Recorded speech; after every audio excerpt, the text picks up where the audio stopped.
Connected to Fenny's MacBook Pro.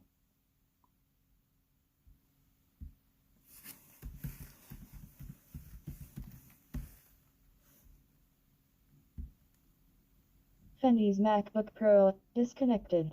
Ready to pair.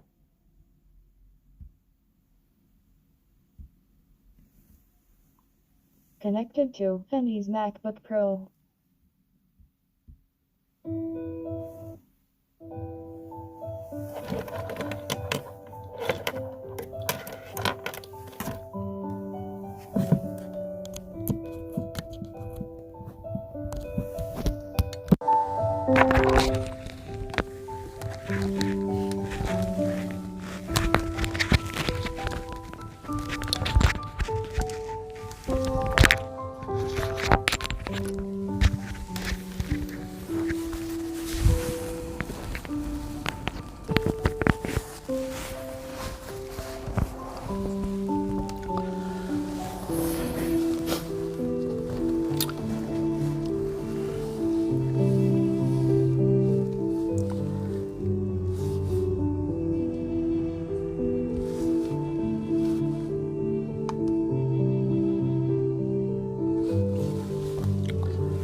Baik, selamat bergabung Bapak Ibu semua yang ada di Indonesia maupun yang ada di Amerika. Terima kasih sudah meluangkan waktu untuk berbagi dan mau mendengarkan apa yang menjadi diskusi kita hari ini tentang keuangan keluarga.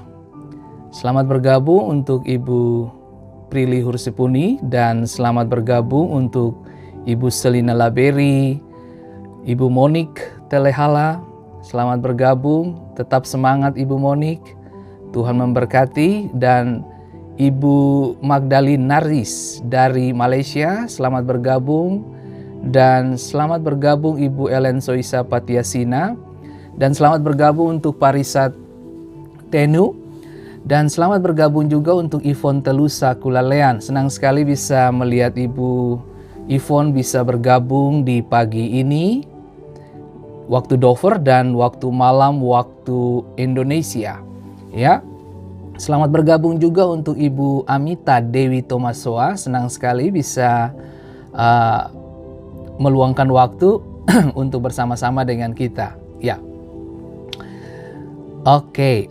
Selamat bergabung juga untuk Ibu Koce Tenu dan Ibu Eka Ukwaru Mose dari Paso, ya. Oke, selamat bergabung Ibu Vera Futuembun. Selamat bergabung, Tuhan memberkati. Dan shalom Ibu Magdalene Naris, Tuhan memberkati. Shalom untuk Ibu Eka juga. Baik. Hari ini kita akan bahas topik yang ditanyakan oleh beberapa pasangan muda yang mengikuti program Fendi Menyapa ini. Dan selamat bergabung Ibu Gembala Magdalena Purwaningsi. Senang sekali bisa lihat Ibu bergabung bersama dengan kami di sini. Oke. Hari ini saya akan membahas satu topik yang menarik, dan itu ditanyakan oleh salah satu followers untuk menjelaskan tentang bagaimana kita harus menata kelola keuangan keluarga. Dan banyak sekali kita tahu bahwa tidak semua orang memiliki pengetahuan dalam hal manajemen waktu, manajemen keuangan dan sebagainya. Dan untuk mengelola keuangan keluarga, Anda perlu Tuhan terlibat di dalamnya. Nah, Anda perlu kerjasama yang luar biasa antara suami istri. Karena ketika Bapak Ibu bersatu dengan laki-laki yang dicintai atau perempuan yang dicintai, harus menjadi bahasan di awal sebelum pernikahan terjadi adalah bagaimana cara dan penata layanan serta bagaimana kita mengelola keuangan kita. Nah, ini penting sekali karena setelah menikah ada banyak sekali konflik terjadi, bahkan perceraian terjadi karena keuangan. Untuk sebelum kita masuk ke topik yang lebih menarik dan kepada pesan firman Tuhan hari ini bagi kita, baiklah kita belajar satu pernyataan ini dulu. Seorang motivator dan hamba Tuhan terkenal namanya John Maxwell. John Maxwell pernah mengatakan seperti ini, sangat sukar untuk memisahkan kepemimpinan dan visi. Semua pemimpin yang baik didorong oleh visi.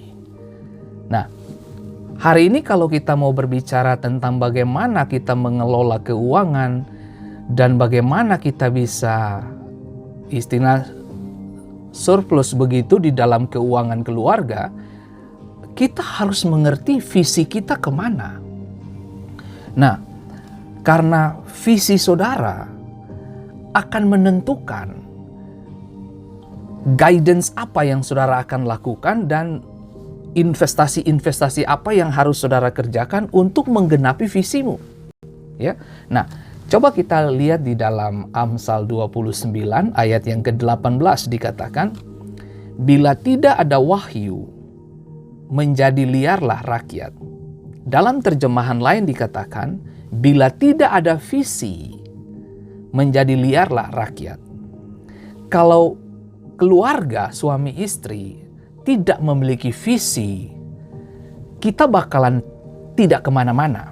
Kita akan tetap dalam zona yang sama dan kita tidak akan pernah bisa bertumbuh. Pentingnya untuk kita menyatukan visi dan mengerjakan hal-hal yang lebih bermanfaat bagi kehidupan kita. Nah, visi itu diambil dari bahasa Latin visio atau visus atau videre yang berarti to see atau melihat. Arti selengkapnya adalah tindakan atau kekuatan melihat dengan mata atau kemampuan intuisi melihat. Sekali lagi, visi Anda butuh untuk menjalankan roda keluarga kita. Keuangan keluarga Anda akan semakin bagus dan semakin baik jika kita tahu visi kita. Sebelum Anda menikah, Anda harus duduk dengan pasanganmu, beritahu dan ceritakan kenapa harus visi dikedepankan, kenapa harus visi menjadi hal yang paling utama dalam perjalanan keluarga kita. Kalau tidak ada visi, keluarga kita dan penata kelolaan keuangan akan menjadi liar dan kemudian kita mendapati akan terjadi kerusakan dalam hubungan. Beberapa literatur yang saya pelajari bahwa perceraian terjadi 50% itu disebabkan karena penata kelolaan keuangan yang tidak sehat di dalam keluarga. Konflik-konflik suami istri terjadi hanya karena uang lebih banyak. Bahkan Anda sadar atau tidak bahwa di dalam sebuah keluarga, dia utuh dan tidak, itu harus ditegakkan dengan visi. Visi itu penting. Nah, sini. Kalau ditanya, apa visi Anda? Beberapa akan berkata, saya pengen punya keturunan. Oh, begini. Menariknya begini. Saya punya keturunan. Saya mau menikah dengan visi saya adalah mempunyai keturunan. Nah, pertanyaan saya adalah, berumah tangga bukan hanya sekedar meneruskan keturunan. Ini tidak salah. Tetapi kalau misi visi kita berumah tangga hanya untuk meneruskan keturunan, ini berpotensi terjadi konflik. Kenapa saya bilang konflik? Karena faktanya banyak rumah tangga mengalami problema ketika mereka belum atau tidak bisa dikaruniai keturunan. Nah, visi harus terukur dan terencana. Dan ketika suami istri memutuskan untuk membangun keluarga, saudara harus menempatkan visi bersama di atas visi kepentingan-kepentingan pribadi. Itu penting. Nah, saya kasih contoh sebuah visi. Visi bagi keluarga Kristen. Kami ingin memiliki keluarga Kristen yang utuh, itu visi, harmonis, dan diberkati Tuhan. Sehingga keluarga yang kami bangun layak menjadi teladan bagi anak-anak kami dan orang lain. Ya. Nah, di sana dikatakan ada harmonis, utuh, dan diberkati. Bukankah itu menjadi visi Tuhan bagi kita dalam membangun keluarga? Nah, misi kita apa? Misi kita adalah kami akan menerapkan prinsip kasih, kesetiaan, kepercayaan, kejujuran, keadilan, keterbukaan, transparan, dan pertumbuhan kedewasaan spiritual dalam keluarga secara konsisten. Kalau Bapak, Ibu, dan saya memiliki visi dan misi yang jelas dalam membangun sebuah keluarga, keuangan kita bahkan ditata demikian baik.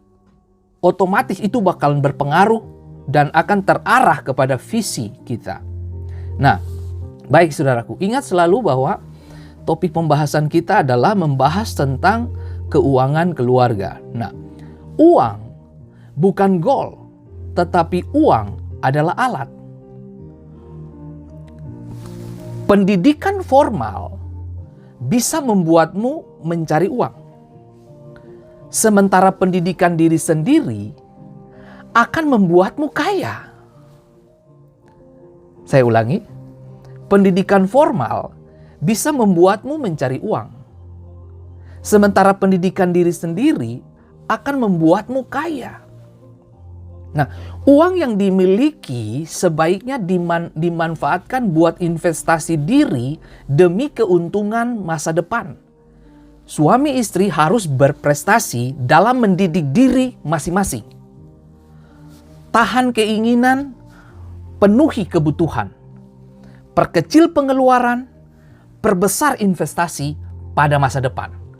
Ya. Nah, banyak keluarga atau suami istri membiarkan peluang berlalu begitu saja karena mereka berpandangan itu sama dengan pekerjaan. Ini maksudnya apa, Bapak Ibu? Nah, banyak orang ketika dirasakan bahwa ini ya, peluang itu seperti pekerjaan. Jadi antara ambil dan tidak ya sudah, nggak terlalu penting. Nah, peluang atau kesempatan itu penting banget bagi kita sebagai suami istri.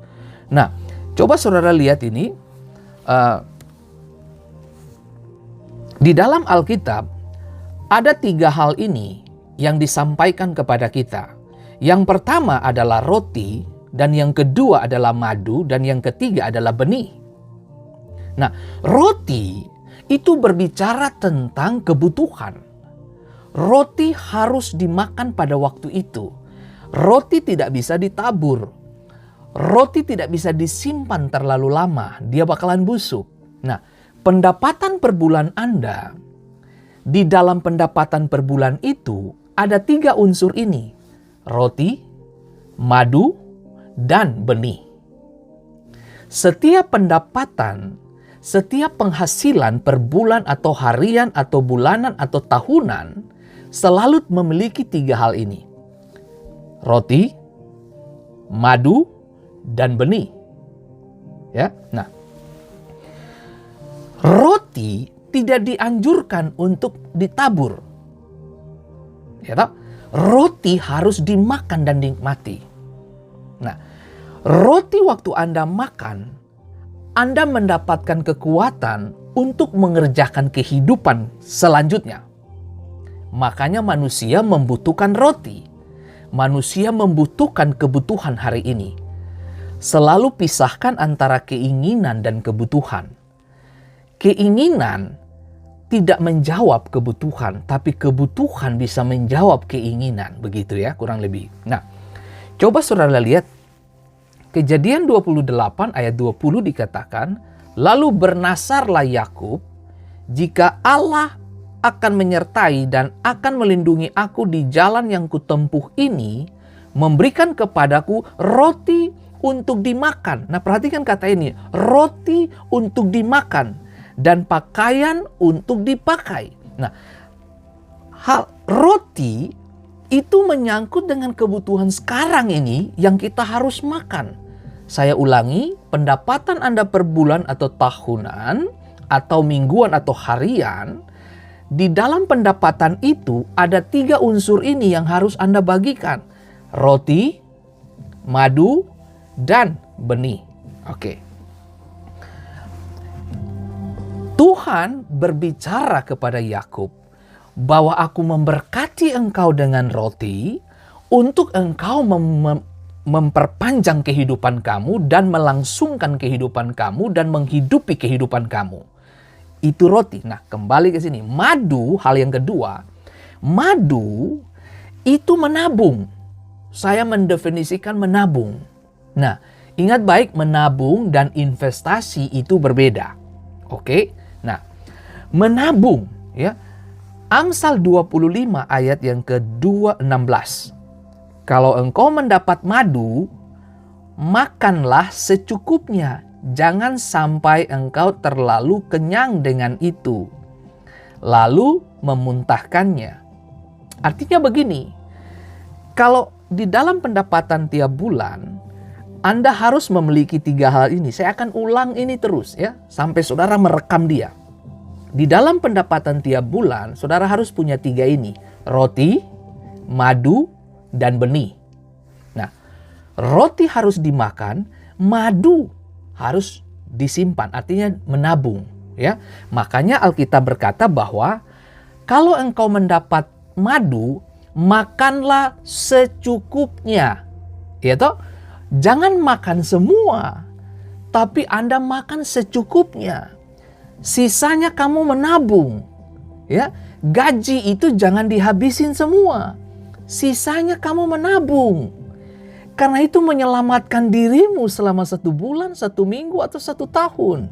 Nah, oke, kiranya sampai di sini dulu saudara bisa mengerti akan hal ini. Nah, lalu hal yang ketiga tadi, benih. Benih ini berbicara tentang investasi. Nah, saya selalu mengajarkan orang bahwa apa yang kamu tabur kembali tidak akan sama. Kamu meletakkan 1 benih, kamu menuai 1 pohon. Kamu meletakkan 1 benih, kamu menuai kelimpahan. Kamu menabur 1 benih, kamu akan menuai hal-hal yang tidak biasa. Ya, oke. Firman Tuhan berkata bahwa di dalam 2 Korintus 9 ayat 10, Ia yang menyediakan benih bagi penabur dan roti untuk dimakan.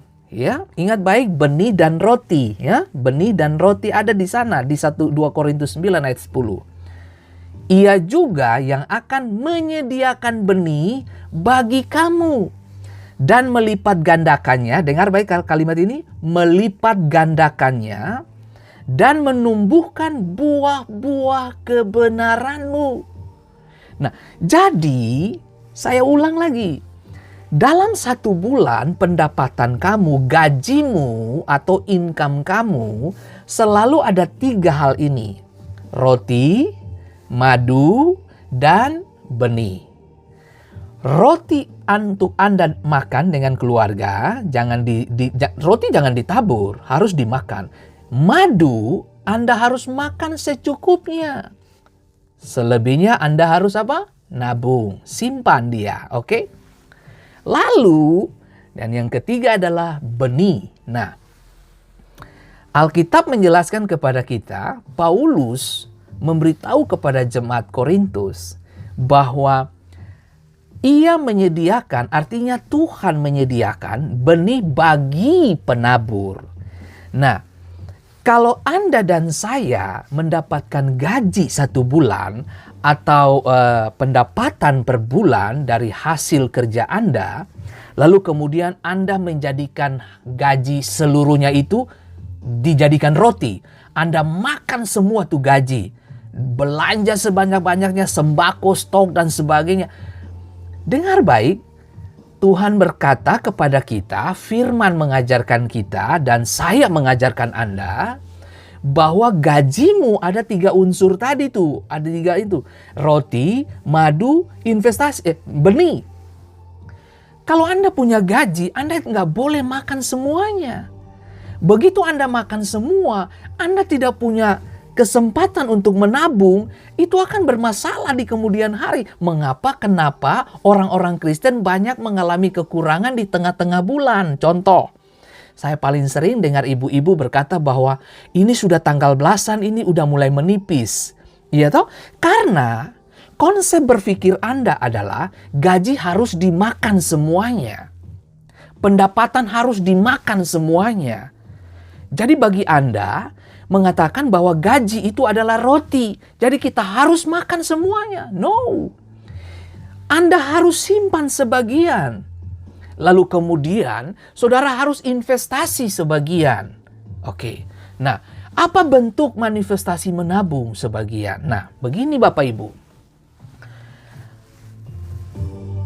Yang saya sebut roti itu seperti apa? Kebutuhan hari-hari, sembako ya.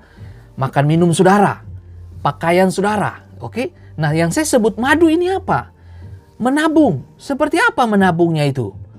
Kamu taruh di bank, menabung. Sisipkan beberapa yang bisa saudara selamatkan untuk hari esok. Nah, lalu investasi, benih itu investasi. Apa itu? Itu adalah saudara melipat gandakan uang saudara, pendapatan saudara, mendistribusikannya kepada, mungkin saudara ada usaha kecil, saudara investasi di situ. Ingat, benih jangan dimakan. Kalau Anda makan benih, berarti Anda tidak punya kesempatan untuk menikmati masa depan jangka panjang. Orang yang menabur benih, orang yang akan menikmati masa depannya. Orang yang menabur benih, orang yang akan menikmati berkat Tuhan jangka panjang. Ingat baik, hidup kita bukan cuma hari ini, bukan? Investasimu, benih saudara yang saya maksudkan di sini adalah investasilah keuangan Anda kepada putra-putrimu. Besarkan anak-anakmu di dalam investasi dengan cara apa? Berpendidikan. Sekolahkan mereka, kursuskan mereka. Kalau mereka sukanya apa? Kursus bahasa Inggris, kursus main gitar, kursus musik, itu investasi masa depan buat anak-anakmu. Gini, investasi apa yang kamu tabur kepada anakmu, itulah yang akan Anda tuai di kemudian hari. Jadi saya berharap Bapak Ibu sangat mengerti ini. Selalu ingat di benak saudara, kalau Anda dapat gaji jangan dihabisin semua. Selalu ingat 3 ini, roti, madu, dan benih. Roti untuk dimakan, madu untuk simpanan. Iya toh? Lalu investasi, benih ini investasi untuk jangka panjang. Nah, menabung ini artinya madu ini jangka pendek. Kayak contoh kebutuhan-kebutuhan anak sekolah yang mendadak begitu. Itu madu. Anda bisa ambil sewaktu-waktu. Nah, investasi ini untuk perkuliahan mereka, untuk masa depan di kemudian hari. Itu saudaraku. Nah, itu yang perlu kita belajar hari ini ya. Nah, kenapa ada beberapa orang bertanya kepada saya, Pak Pendeta, kenapa saya sudah menikah, saya penghasilan oke, cukup, berdasarkan ini semua, saya oke. Jangan-jangan kita punya pengeluaran tidak terkontrol, itu bahaya. Ingat baik, konflik keluarga, konflik rumah tangga, penyebab salah satunya yang paling kuat itu adalah keuangan. Jadi hati-hati dengan kita membangun keluarga. Hati-hati dengan Anda mengelola keuangan. Ya. Oke lah Pak Pendeta, saya kan menabur betul, ada menaburnya. Oke, menaburnya ada gitu loh. Tapi saudara harus tahu bahwa di dalam kehidupan ini ada yang namanya nilai investasi. Hidupmu harus diinvestasikan untuk sesuatu ke depan. Saya kasih contoh sederhana. Nah, kalau saya mau beli sesuatu yang menyangkut makan, pakai, pakaian dan sebagainya, saya selalu diskusi dengan istri saya, sayang, saya perlu ini. Istri saya kan kasih pemikiran, sayang, kalau kamu beli ini, hanya pakai, hanya sekian beberapa kali, terus kamu bakalan tidak peduli lagi sama barang-barang itu. Nah, tapi kalau saya minta dia, sayang, tolong kamu beli buku ini. Dia langsung beli. Kenapa dia beli? Karena dia tahu itu adalah investasi bagi suaminya. Karena saya seorang suka membaca, saya suka konsumsi berbagai jenis buku. Makanya apa saja yang datang ke meja saya akan makan itu. Maksudnya buku apa saja saya akan makan. Nah, saya berharap, dengar, Anda berhasil dan tidaknya, itu tergantung dari bagaimana Anda mengelola kehidupan dan apa yang Anda masukkan ke dalam diri saudara. Seperti tadi kalimat saya pertama tadi bahwa pendidikan formal bisa membuatmu mencari uang. Sementara pendidikan diri sendiri akan membuatmu kaya. Jadi saya perlu kaya di dalam batin, saya perlu kaya secara wawasan, saya perlu kaya di dalam konsep berpikir.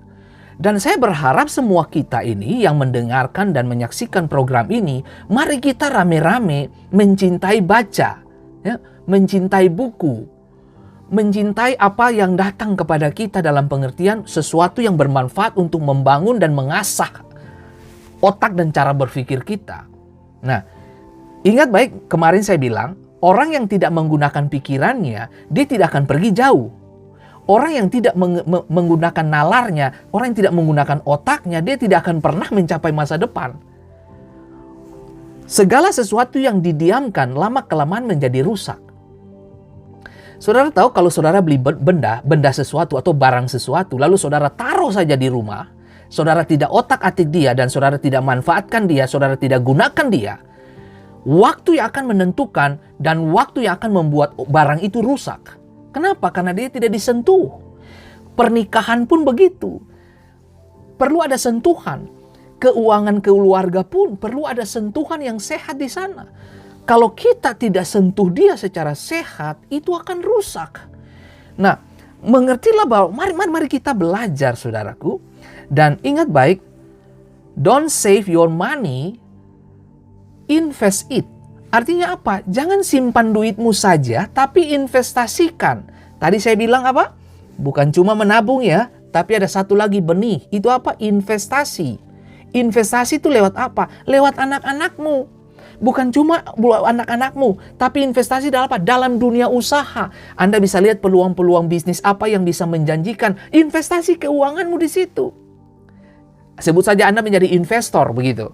Anda lihat, mungkin Anda bisa join bisnis dengan rekan bisnis saudara, keuntungan bisa dibagi rata. Itu kan investasi, pelipat gandaan. Nah, di dalam 2 Korintus 9 tadi dikatakan bahwa ia juga, artinya Allah juga yang akan menyediakan benih bagi kamu dan melipat gandakannya dan menumbuhkan buah-buah kebenaran. Nah, orang yang menginvestasi hidupnya kepada masa depan adalah orang yang berhasil mengeluarkan buah pada musim dan waktunya. Dan dengar saya kasih tahu, kalau Anda dan saya menggunakan prinsip 3 ini, roti, madu, dan benih, dijamin Anda tidak akan kelabakan dalam mengelola keuangan. Kenapa? Karena Anda tahu penata layanannya dan Anda tahu bagaimana memposkan pada waktu-waktu yang sudah diatur. Kesepakatan itu penting. Sekali lagi, visi harus dikerjakan bersama-sama dengan suami istri. Nah, oke. Sekolahkan putra-putrimu. Lalu jangan lupa, belanjakanlah sesuai dengan kebutuhan. Bukan keinginan ya. Jangan salah mengerti maksud saya. Semua kita punya keinginan. Tapi ingat baik, ada hal yang lebih penting dari keinginan adalah kebutuhan. Nah, beberapa dari kita paling suka yang model kayak begini nih. Sudah, biar kantong tidak ada, yang penting gaya. Ya itu bahaya itu bakalan mati. Dan Anda akan menjadi beban buat banyak orang. Dan ya coba lihat, ada orang punya uang dan ada orang yang kaya. Punya uang belum tentu jadi kaya. Setiap orang bisa memiliki uang. Mereka bekerja aja udah menghasilkan uang. Masalahnya, uang yang mereka punya tidak lantas bikin mereka kaya. Sebab kurang tepat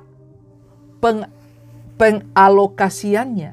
Jadi lokasi duit itu, saudara harus cerdas dalam menentukan lokasinya. Dia harus diarahkan kemana. Makanya saya membantu saudara untuk melihat 3 hal ini ketika saudara terima gaji Anda setiap bulan. Ada roti untuk dimakan, ada madu untuk ditabung, dan ada investasi. Ya toh?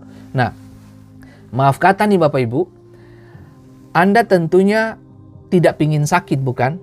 Semua kita tidak ingin sakit, semua kita ingin sehat. Tapi pertanyaannya adalah, kita tidak pernah tahu kondisi situasi kesehatan dan tubuh kita di kemudian hari. Penelitian membuktikan dan beberapa dokter menjelaskan kepada kita bahwa di angka 40 tahun, usia 40 tahun ke atas, mereka harus berjaga-jaga atas makan, minum, dan kesehatan mereka. Nah, investasi ini penting untuk apa?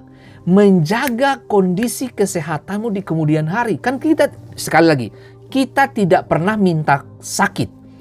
Tapi Anda pun harus tahu, mesin sejago-jagonya mesin, dia pasti haus.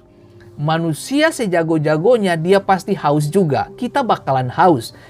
Kita bakalan, ingat, semakin kita tua, semakin kita terbatas pergerakannya. Karena itulah saya mau mengajarkan Bapak Ibu, kita perlu investasi, kita perlu menabung. Ya, itu penting. Nah, lihat. Makan tiap hari di restoran lebih banyak dari simpanan, itu juga masalah. Kebanyakan dari kita lebih kepada, kita termakan. Nah, berapa banyak dari kita termakan dengan konsep-konsep yang disodorkan oleh sosial media atau sahabat-sahabat Anda. Sekali lagi, tunjukkan teman saudara kepada saya, dan saya akan tunjukkan masa depanmu berakhir di mana. Nah, untuk mau mengelola keuangan secara sehat, temukan juga sahabat-sahabat yang sehat. Kenapa?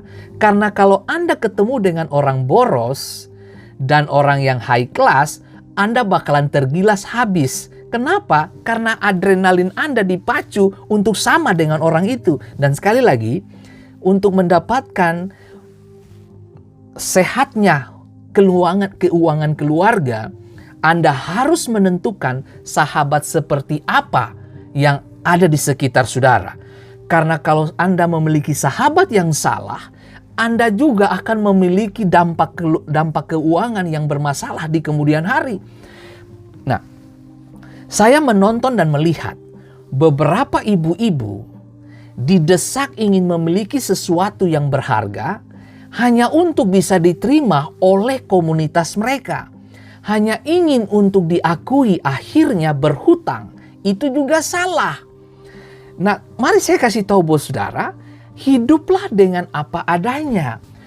Sederhana itu bukan miskin. Sederhana itu kuasa. Sederhana itu powerful.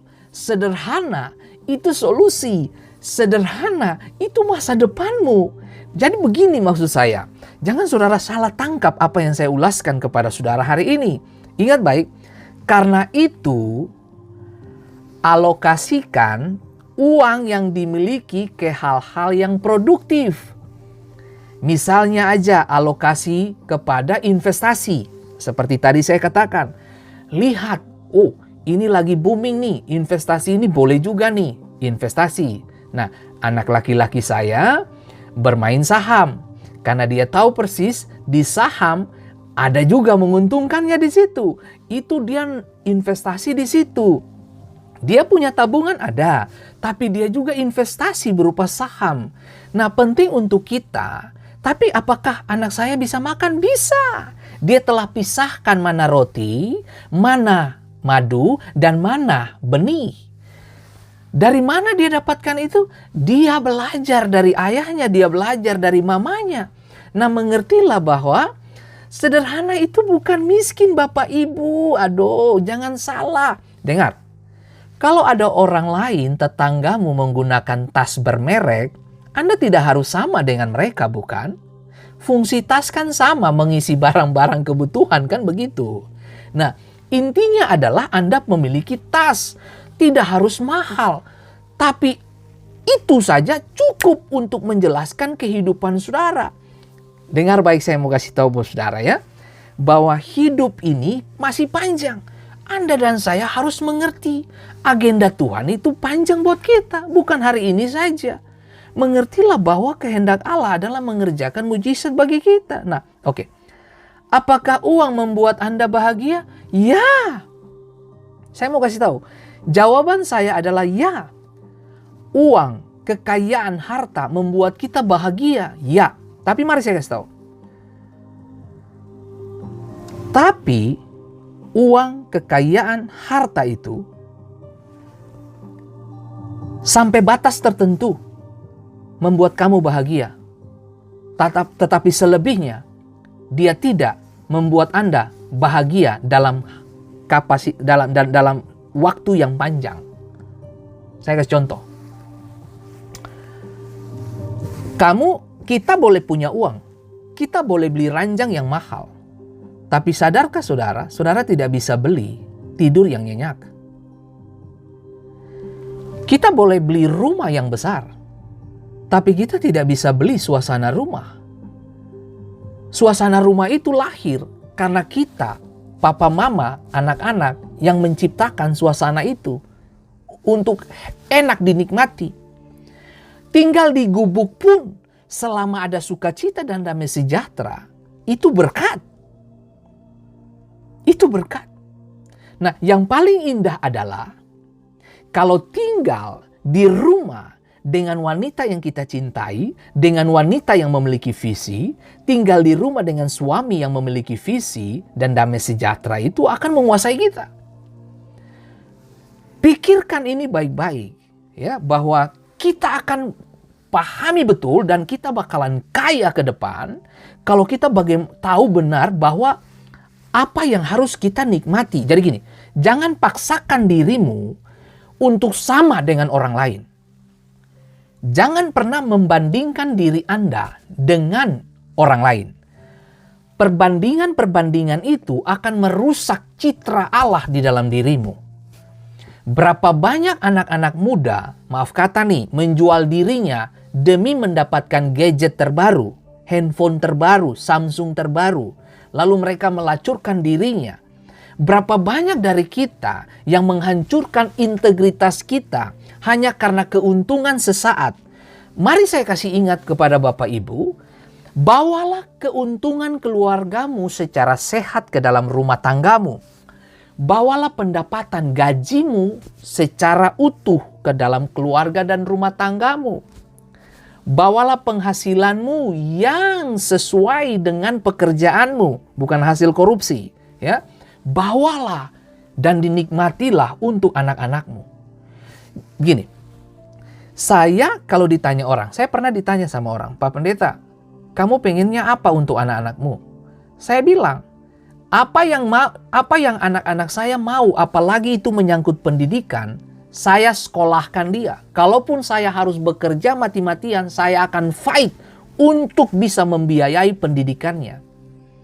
Nah, itu makanya saya bilang, saya sangat respect dan menghormati mama-mama, papa-papa yang single parent begitu, maksudnya membesarkan anak seorang diri. Anda fight untuk sampai anak-anakmu berhasil. Lewat program ini juga saya bersyukur banget punya orang tua, punya mama yang luar biasa. Bagaimana dia bekerja, membuat roti, lalu kemudian saya jual setiap hari. Dan bayangin coba, saya jual roti dari saya SD sampai saya SMA, saya jual roti di Ambon. Nah, adakah saya malu? No. Karena saya tahu persis bahwa mama saya bisa investasi tenaga dan keringatnya untuk anaknya. Kenapa anaknya tidak bisa menginvestasi untuk hidupnya sendiri? Nah, bagi anak-anak muda yang sedang menyaksikan program ini, seharusnya kita yang harus lebih banyak menginvestasi hidup dan masa depan kita ke arah yang lebih baik. Berhenti bergaul dengan orang-orang yang tidak memberi Anda faedah. Berhenti bergaul dengan orang-orang yang tidak produktif. Saya kasih tahu. Kadang-kadang kalau Anda bergaul dengan mereka, antara mereka ditarik untuk hal produktif atau malah Anda yang terjerumus di dalam hal-hal yang tidak produktif. Pergaulan yang buruk merusak kebiasaanmu yang dibangun di rumah secara positif, bisa rusak ketika pergaulanmu salah. Nah, mari kita kembali ke sini. Nah, masalahnya adalah kita biasanya tidak tahu apa yang kita inginkan atau butuhkan. Ini problem. Mengapa? Karena prioritas kita masih salah. Nah, kedewasaan seseorang dilihat dari prioritasnya. Nah, saya pernah satu waktu saya ada di daerah di mana itu saya lupa. Tapi hari itu saya lihat sekali gitu. Saudara tahu, itu seorang ibu bisa pukul anaknya ketika anaknya berkata begini, "Mama, kita harus beli buku ini." Saudara bisa bayangin, ibunya bilang tidak ada duit. Tapi lucunya dia bisa beli itu apa dulu tuh namanya apa, togel ya. Di Indonesia itu. Dia bisa beli togel puluhan ribu, tetapi buku untuk anaknya dia bilang tidak ada duit. Itu berdosa, saya kasih tahu. Kalau ada orang tua yang mendengarkan program seperti ini yang saya sampaikan, saya beritahu bertobat. Dengar baik, saya kasih tahu bos saudara. Kitab Amsal mengatakan bahwa kekayaan yang didapat dengan cepat itu akan hilang dengan cepat. Tapi kekayaan, artinya pendapatan yang dikumpul sedikit demi sedikit, lama-lama menjadi berkat dan kaya. Manusia cenderung ingin kaya lebih dengan cepat. Makanya iblis menciptakan itu seperti togel, lotre. Itu kan begitu, saudaraku. Makanya saya mau kasih tahu bos saudara, mari kita mengerti agenda Tuhan. Mari kita besarkan anak-anak kita dengan investasi yang benar. Sekolahkan mereka. Biar mereka jadi berhasil. Supaya pada masa depanmu, engkau duduk dan tertawa menikmati masa depan. Saya sangat diberkati sekali dengan mertua saya di Bogor. Waktu beliau muda, mereka Chinese, mereka sangat cerdas dalam mengelola keuangan. Waktu mereka masih muda, mereka saving money, mereka investasi di mana dalam usaha. Mereka kerja dari pagi sampai malam, pulang pergi Bogor, Jakarta, setiap hari dilakukan. Nah, saudara sadar atau tidak bahwa ketika anak-anaknya menikah, kami tidak berhutang. Bisa dimengerti. Bahkan sampai hari ini pun, investasi dari orang tua istri saya, mereka masih sempat bisa tolong kita, anak-anaknya. Ini yang namanya orang tua yang bijaksana. Nah, saya sebagai orang tua menonton itu di depan mata saya. Bagaimana seorang tua memberikan pendidikan hidup kepada kita sebagai anak-anaknya. Dan itu membuat saya mengerti sekali. Makanya saya tidak menghambur-hamburkan duit saya sembarangan. Tapi saudara dengar baik. Istri saya, Tuhan kirim istri saya, dia luar biasa banget. Dia luar biasa banget. Saya harus bilang buat saudara. Dia luar biasa banget. Dia kelola keuangan kita. Nah, Anda bisa bayangkan. Saya sebagai hamba Tuhan, hidup di kota Ambon dengan gaji 700.000 rupiah pada 20 tahun lalu. Saudara bisa bayangin. Dia bisa kelola itu sampai kita bisa menyekolahkan orang lain. Nah, makanya kalau orang-orang yang tanya, makanya saya bilang, saya punya 3 prinsip seperti tadi saya bilang. Waktu Anda dapat gaji, ingat di benak saudara, roti, madu, dan benih. Saya punya gaji 700.000, dia bisa kelola sampai kita bisa sekolahkan anak-anak yang miskin di kota Ambon. Dan untuk sponsor anak-anak yang miskin ini masih berlangsung sampai sekarang. Walaupun saya sudah pindah, saya tetap berinvestasi kepada manusia. Karena saya tidak investasi kepada benda. Ada begitu banyak sekali pemikiran-pemikiran yang datang mengganggu saya. Contoh, Pak Pendeta, itu mobil sudah harus diganti. Pak Pendeta seharusnya sudah harus memiliki rumah di Amerika. Jangan tinggal lagi di apartemen, sempit, gitu. Nah, saudara tahu bahwa pikiran-pikiran itu datang bisa mengganggu saya.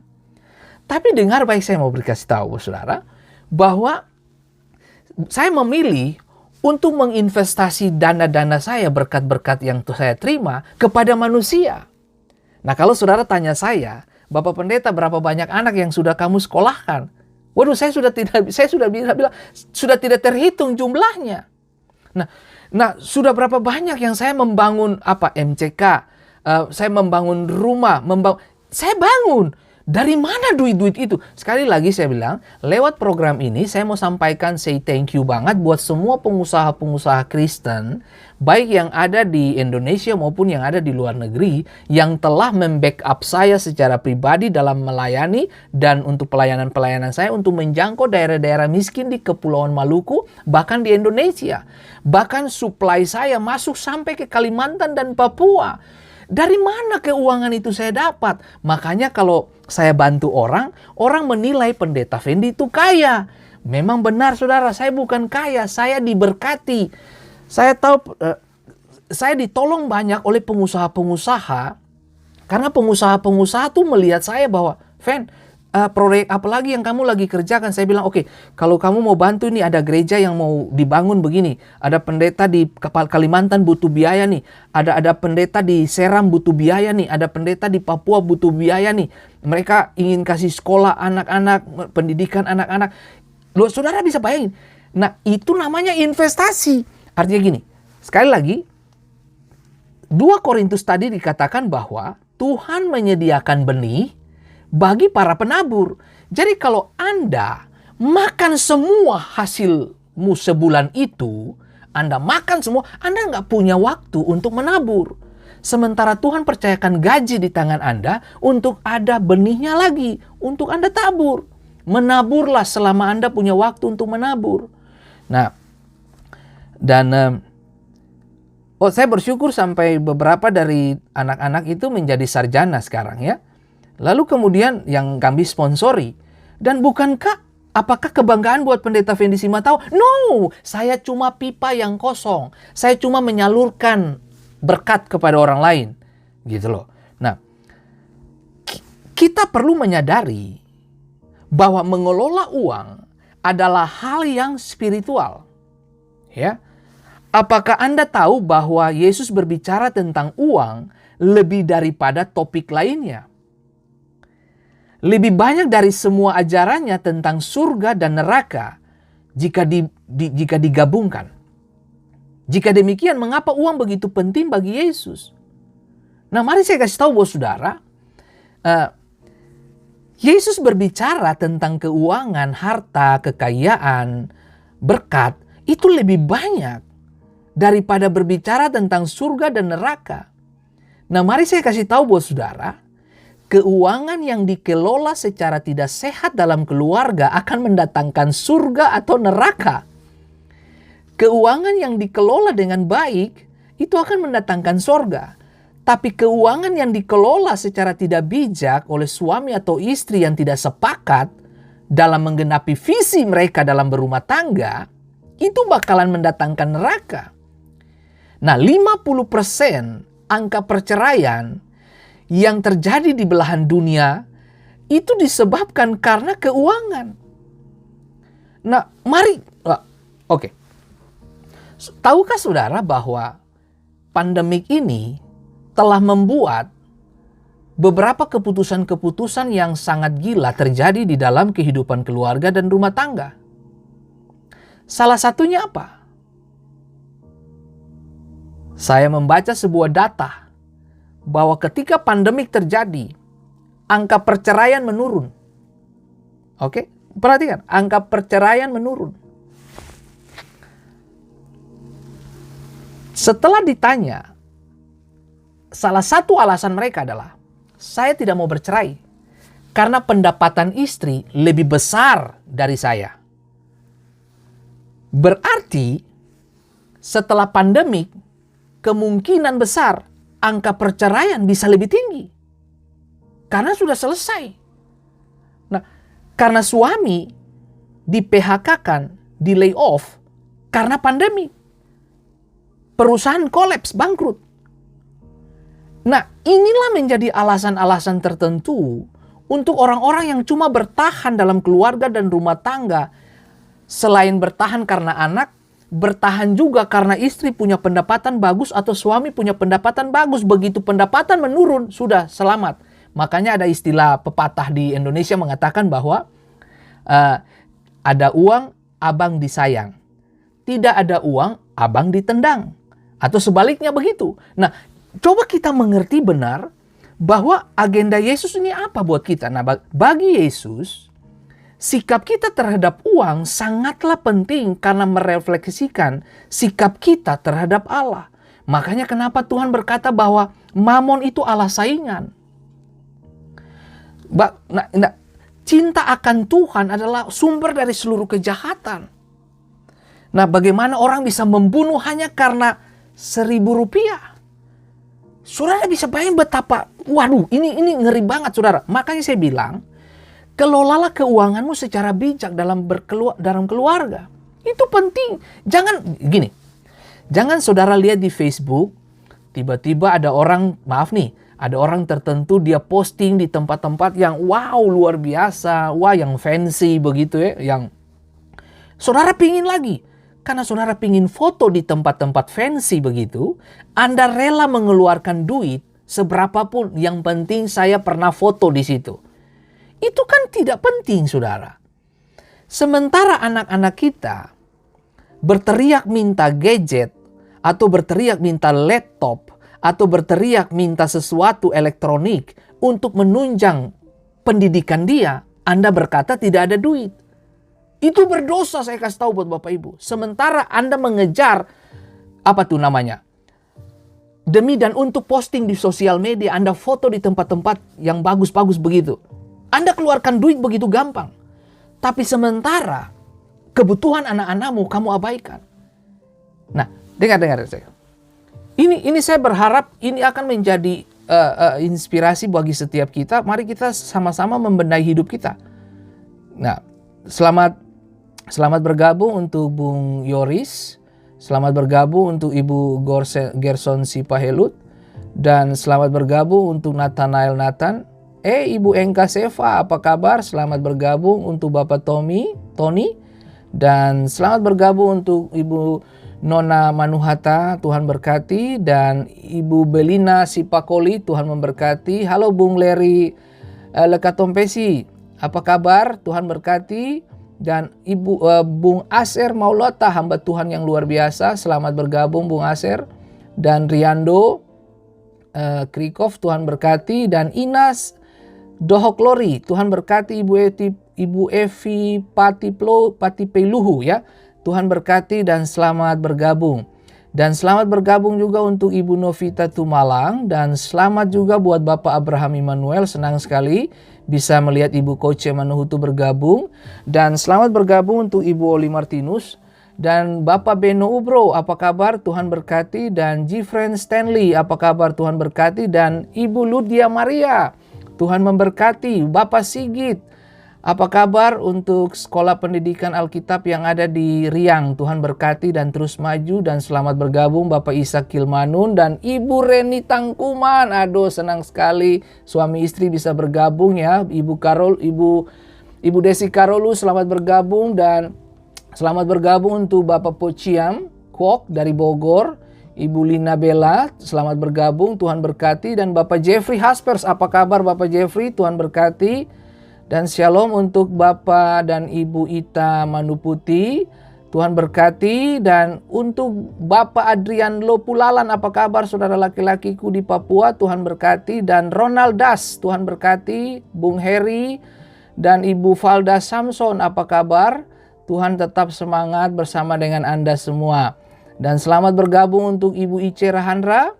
Dan selamat bergabung untuk Ibu Koce Uren. Tuhan berkati untuk Ibu Meilan Efruan Simaila, Tuhan memberkati, tetap semangat. Dan selamat bergabung juga untuk Ibu Eka Kuhuparu ya. Untuk Bung Marlon, Tuhan berkati, selamat bergabung. Bapak Pendeta Dadan Su dan Septiani Widiasi, Tuhan memberkati. Dan selamat bergabung juga untuk Bapak Albertus Mangundap.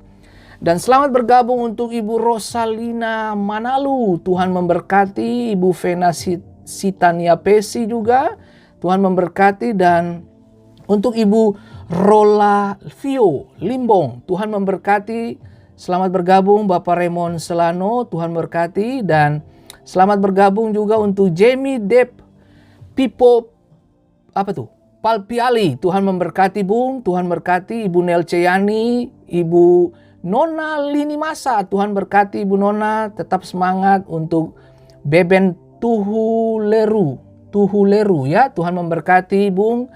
Dan wow, sangat luar biasa banget. Dan mari kita sama-sama belajar untuk hal-hal yang besar ini.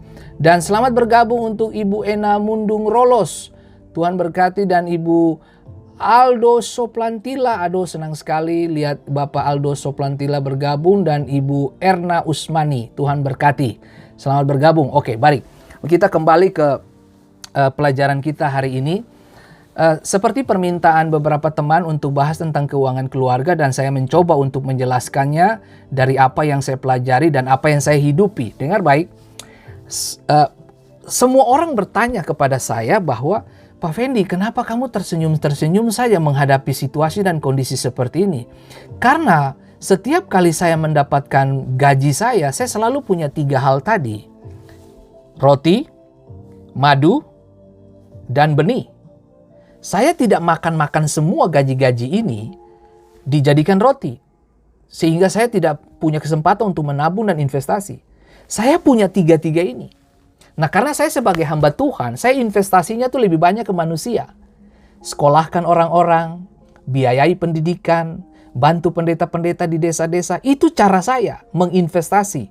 Makanya Bapak Ibu, kalau saya ke daerah-daerah pedalaman, saya tidak pernah susah.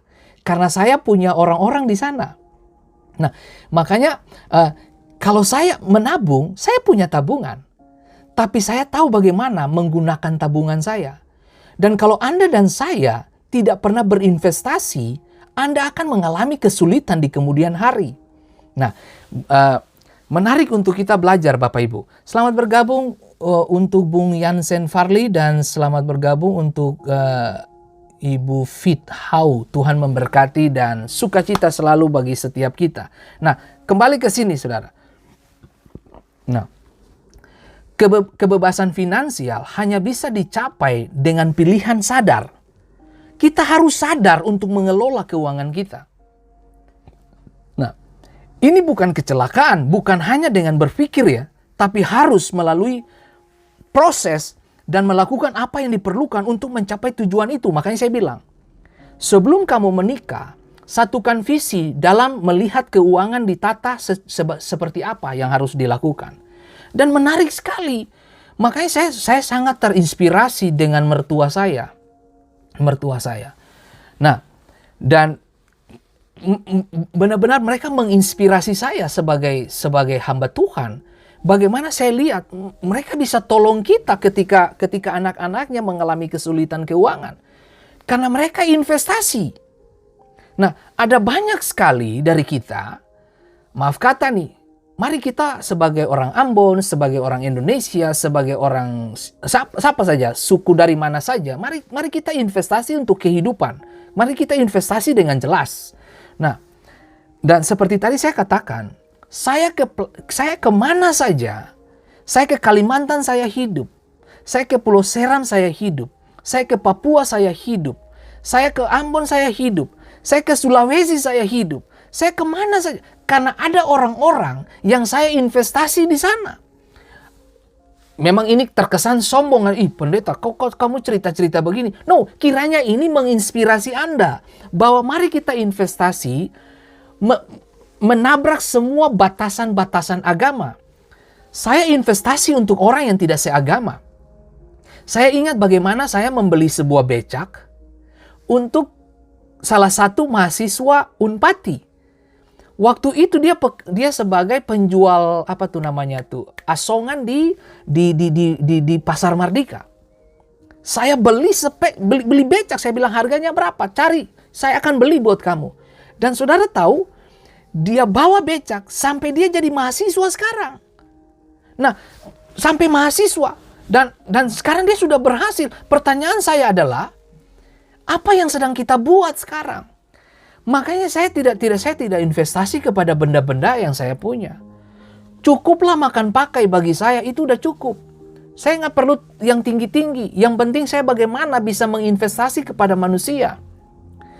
Saya minta maaf, saya salah satu orang yang tidak bisa lihat orang susah. Itu saya sulit. Kalaupun saya tidak bisa tolong dia, begitu saya pergi dari dia, itu senjata yang saya pakai. Saya cuma bisa menangis. Kenapa saya tidak bisa tolong dia? Karena saya terbatas. Nah, itu yang membuat saya bisa bertahan sampai hari ini.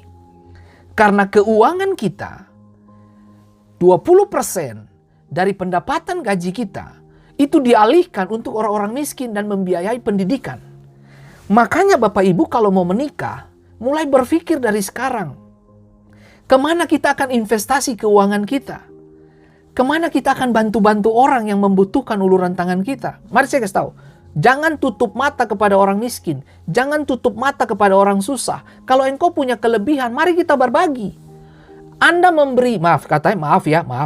Anda membeli 100.000, Anda membeli $10 kepada orang miskin, bukan berarti besok kamu jatuh miskin. No. Saya tidak suruh Anda memberi gaji utuh kepada orang miskin. Tapi kalau Anda tahu persis 3 yang tadi, roti, madu, dan benih. Jangan Anda makan semua berupa roti. Investasilah kepada kehidupan orang. Mulai mendatangi sekolah-sekolah tertentu. Tidak perlu Anda banyak orang yang Anda sponsor. Nggak perlu.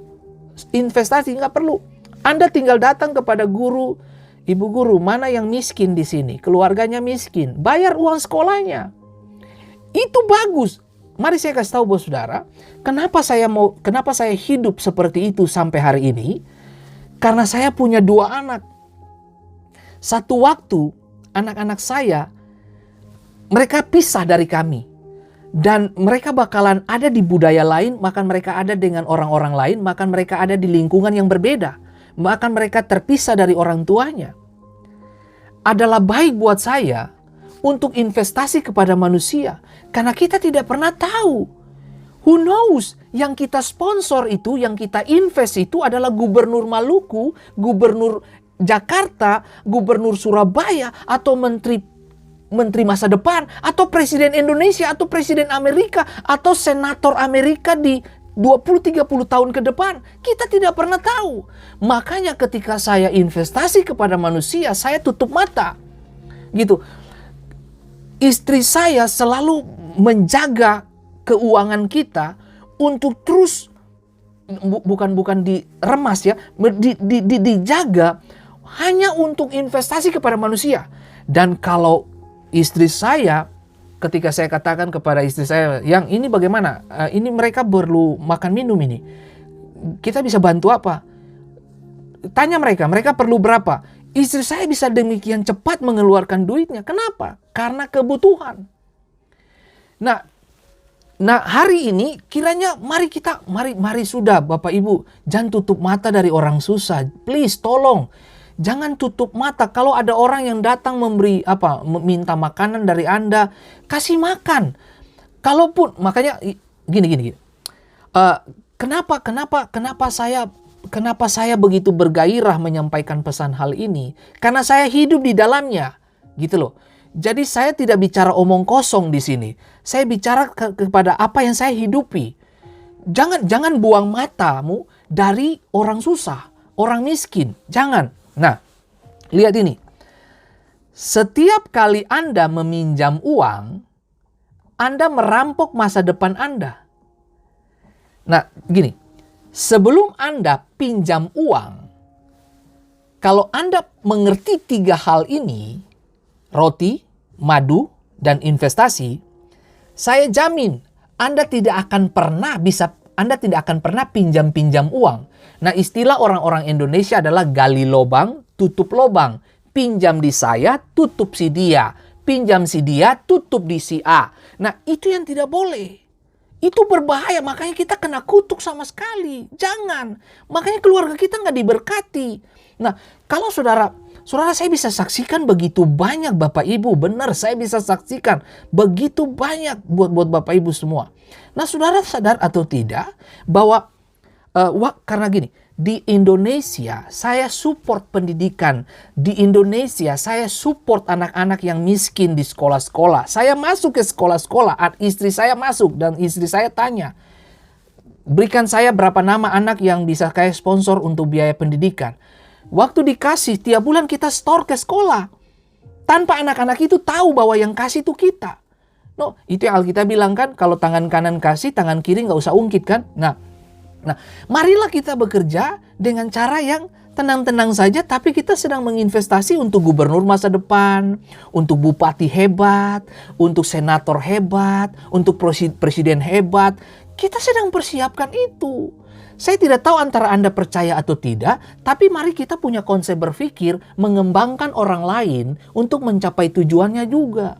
Jangan makan untuk diri sendiri. Kalau punya roti, makanlah. Tapi kalau punya madu, untuk dirimu dan anak-anakmu. Dan investasi juga kepada orang lain. Jangan lupa itu. Itu penting Bapak Ibu. Makanya saya di mana-mana saya nggak susah. Saya tidak susah. Nah, saya mau kasih tahu buat saudara. Saya jujurnya saya mau kasih tahu buat saudara. Rockdover memiliki gedung. Memiliki tempat untuk ibadah. Dan saudara dengar baik. Karena saya suka tolong orang yang susah. Akhirnya investor begitu cepat membantu kita. Mereka nggak tutup mata. Mereka begitu cepat. Kenapa? Hukum tabur tuai itu berlangsung Bapak Ibu. Ukuran yang kamu pakai, itu juga yang diukurkan kepadamu. Apa yang kamu tabur, itu yang kamu tuai. Saya sekolahkan banyak anak di kota Ambon. Anak-anak miskin loh ya, yang susah ya, yang nggak bisa bayar pendidikan ya. Bagaimana saya minta bantuan dari teman-teman pengusaha untuk mensupport pendidikan mereka, support sepatu, baju. Saya sampai kirim ke Pulau Buru. Lewat salah satu anggota polisi. Bagaimana itu saya bangun semua. Sampai saya kirim seng, saya kirim semen untuk bangun. Dan semuanya saya lakukan. Apa yang saya bisa lakukan, saya lakukan. Nah, dari mana? Makanya orang kira Pendeta Fendi kaya. Bukan, saya punya uang itu ada di dompet orang-orang gitu. Jadi itu saya punya uang tanpa batas. Makanya saya mau kasih tahu buat saudara, mari kita belajar bagaimana memberi dan memperhatikan orang miskin. Stop untuk makan untuk diri sendiri. No, ini dalam keadaan pandemik begini, ini adalah momen di mana yang kaya perhatikan yang miskin supaya ada keseimbangan. Halo. Dan kiranya program ini menggugahkan Bapak Ibu yang memiliki uang yang lebih. Mari berbagi dengan tetanggamu yang susah itu. Gitu. Mereka kan tidak dengar. Saya punya yayasan Elpidos Maluku. Yayasan Elpidos Maluku membangun pendidikan anak usia dini. Dan PAUD yang kami dirikan itu ikut kompetisi nasional, juara 3 nasional. Pertanyaannya, dari mana duit semua itu? Loh, kita disupport, bahkan disupport dari Australia. Semua orang bingung setengah mati, dari mana kamu dapat uang-uang itu? Makanya saya bilang, ketika visimu jelas, provisi artinya penyediaan Tuhan menjadi lengkap. Saya punya orang-orang. Makanya orang bingung semua. Kenapa Pak Fendi sudah di Amerika pun, tapi Pak Fendi punya channel sampai di Ambon. Bahkan saya punya channel sampai di Australia dan di Amerika, bahkan sampai di Eropa. Orang bertanya, ih kamu kaya sekali. Saya bukan kaya, saya diberkati. Saya cuma menjadi penyalur berkat. Nah, saudara bisa bayangin bagaimana orang operasi nggak ada duit, maaf ya, orang yang mau melahirkan saja. Waktu di Ambon, orang cari pendeta Fendi. Lah ini saya pendeta, bukan dokter kandungan. Nah, saudara, tapi orang cari saya. Mungkin saudara kan bilang ini pendeta sombong banget. Bapak Ibu yang diberkati Tuhan, kiranya Anda bisa menilik dan melihat hati saya yang sedang berbicara. Saudara bisa bayangin, itu ada orang datang. Pak Fendi, saya kena penyakit kelamin.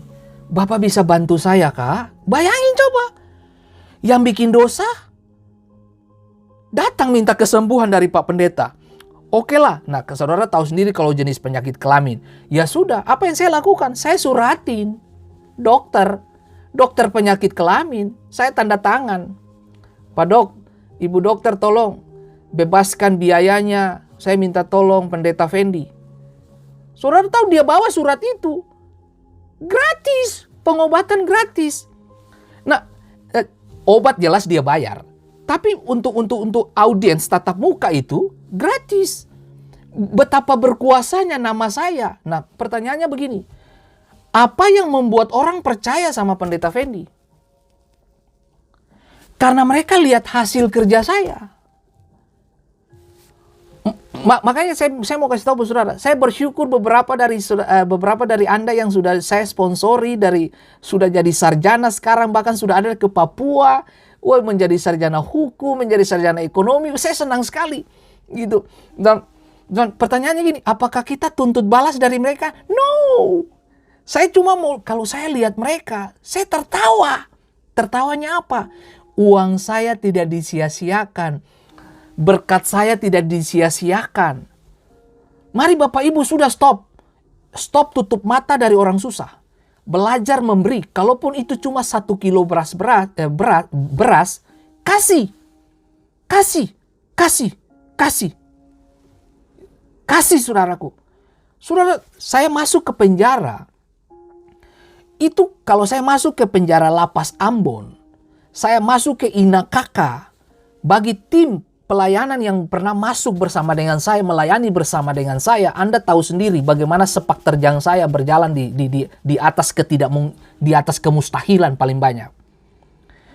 Loh, justru waktu saya masuk ke penjara, saudara bisa bayangin, itu kalau menjelaskan itu sulit untuk dimengerti, tapi itulah cara Tuhan. Bagaimana saya kirim selimut, bagaimana saya kirim bantal, saya kirim tikar, saya kirim mereka baju, saya kirim mereka celana, saya kirim mereka sepatu. Orang bingung, ini pendeta kok kaya banget. Sekali lagi saya kasih tahu, ini kan topik pembicaraan kita kan keuangan keluarga nih. Nah, saya cuma mau men-sharingkan bahwa inilah keluarga Fendi Simatau yang menghidupi hidup begini. Nah makanya kalau saudara lihat istri saya sangat sederhana Bapak Ibu. Nah, dia sangat sederhana. Nah, saudara tahu istri saya lipstiknya cuma 1, pakai sampai habis baru dia beli. Itu istri saya. Nah, tapi jangan saudara tanya dia. Berapa banyak Ibu Wei telah investasi kepada orang-orang yang disekolahkan. Dia tidak bisa hitung karena saking banyak. Nah makanya saya mau kasih tahu, kalau cuma soal lipstik Bapak Ibu, itu jangan bermain dengan ranah itu. Karena orientasi cara dan berpikir kita udah beda. Nah, orang lain cuma cari untuk dandani diri, memperkaya diri. Jangan, perkayalah dan bantulah orang lain. Supaya keluargamu itu diberkati. Kan kita diberkati untuk memberkati. Mari kita saling memberkati satu dengan yang lain. Nah, dengar. Setiap kali Anda meminjam uang, Anda merampok masa depan Anda. Makanya jangan hidup di dalam pinjaman itu. Nah, saya suka. Kemarin saya telepon salah satu followers dan pendengar setia dari program Fendi Menyapa ini. Anaknya masuk ke Angkatan Laut. Nah, Saya minta maaf. Dia bilang, dia bersaksi, "Pak, kami berdua suami istri hanya berdiri di atas dua lutut kami. Kami tahu doa buka jalan." Saya baru dengar berita tadi, anaknya lulus. Nah, psikotes dan sebagainya. Nah, saya cuma mau kasih tahu bos saudara, kalau kamu berjalan dengan Tuhan, Tuhan tidak tutup mata dengan hidupmu. Itu saja. Kalau kamu serius memperhatikan orang miskin, Tuhan tidak tutup mata untuk kekurangan kamu di rumah. Tuhan tidak tutup mata. Saya adalah bukti dari seluruh perjalanan hidup iman saya. Saudara, saya sponsor orang-orang di sekolah di Ambon itu di Indonesia. Bukan cuma di Ambon loh, di Indonesia. Sampai di Amerika, 2 anak saya biaya sekolah tidak dibayar. Gratis. Bis datang jemput di depan apartemen. Dapat makanan gratis. Saya mengerti sekarang kenapa saya membiayai pendidikan anak-anak itu. Karena prinsip saya karena saya tahu persis gini. Satu waktu anak-anak saya akan ditolong oleh orang. Dan saya tidak pernah tahu mereka ada di mana nantinya. Dan hari ini anak-anak saya, mereka mendapatkan pendidikan gratis. Free. Hukum tabur tuai. Saya terima itu. Di Ambon, saya pulang pergi antar jemput mereka ke sekolah.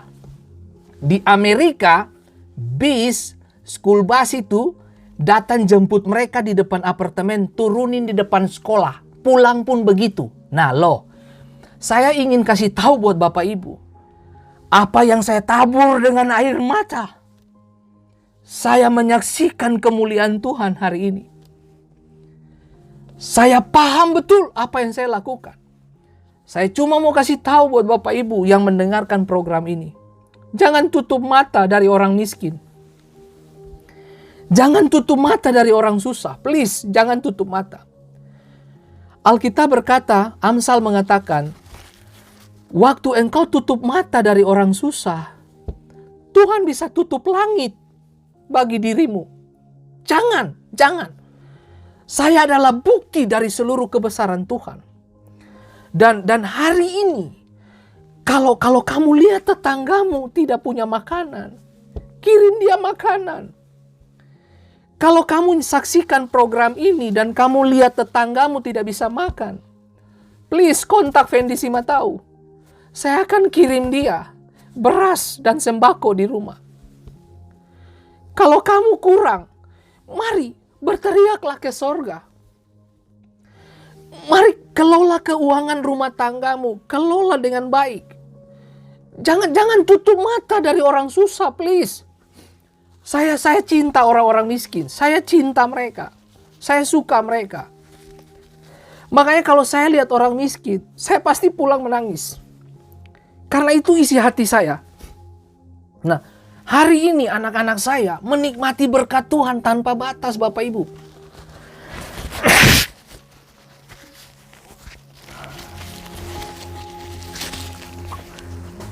Nah, saya berharap Bapak Ibu, program ini menginspirasikan saudara. Saudara, saya susah. Saya kalau saya mendiskusikan tentang konsep orang miskin, saya mendiskusikan bagaimana memperhatikan orang susah. Kalau saya ngomong begini, saya pasti menangis. Kenapa? Karena saya pernah ada di situasi susah.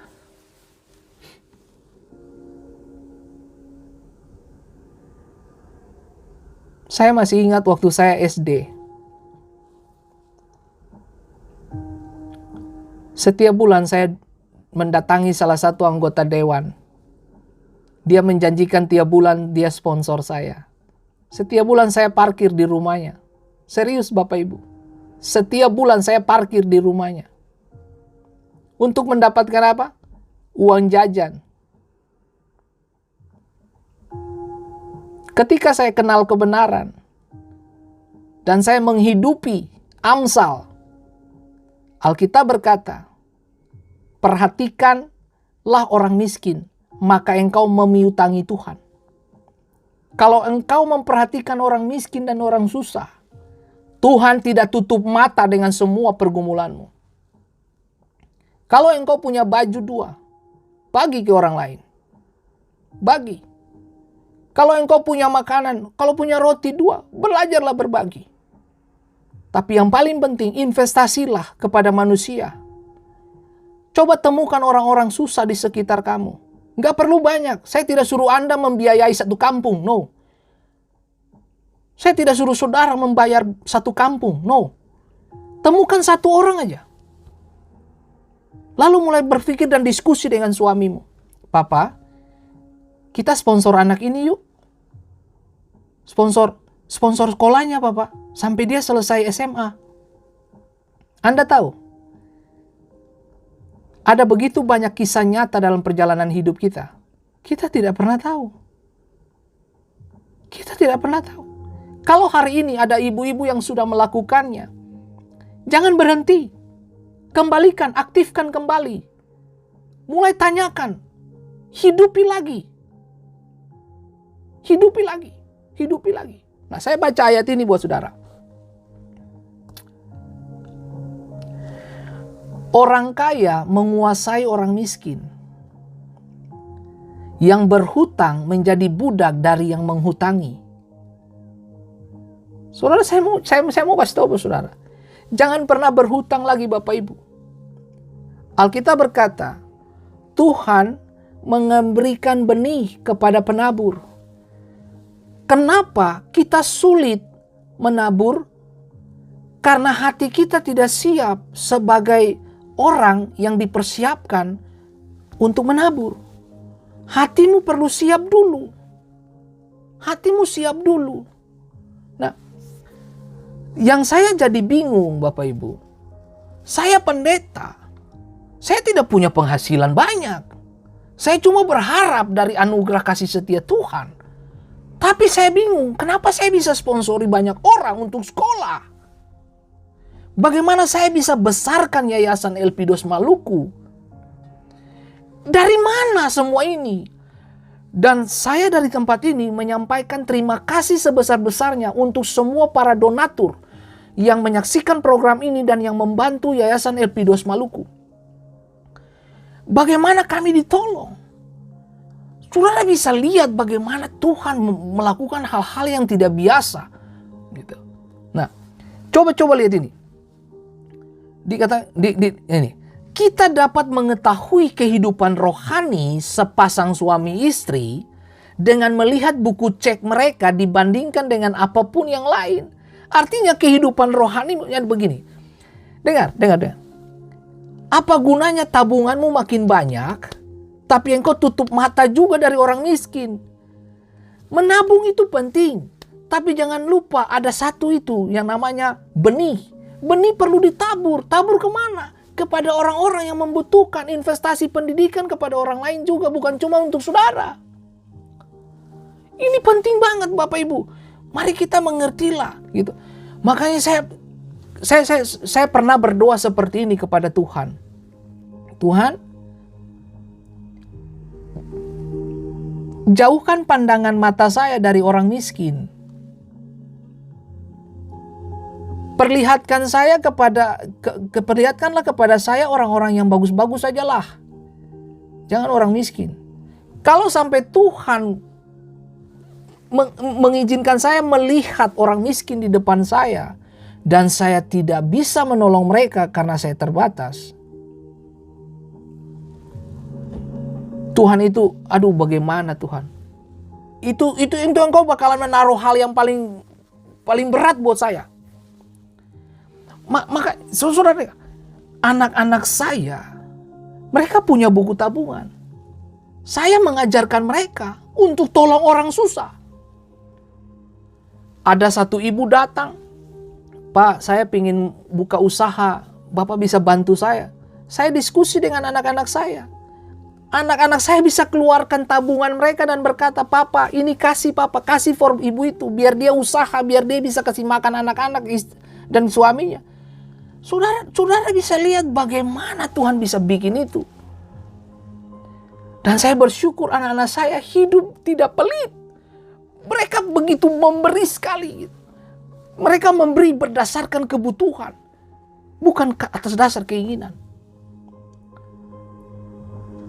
Tuhan kiranya memberkati setiap kita lewat program ini. Saya cuma mau bilang kepada sahabat-sahabat yang menanyakan bahwa Pak, kapan mendiskusikan tentang keuangan keluarga? Yang pertama, miliki visi yang jelas. Kalau visi jelas, provisi artinya penyediaan Tuhan bakalan nyata. Gitu.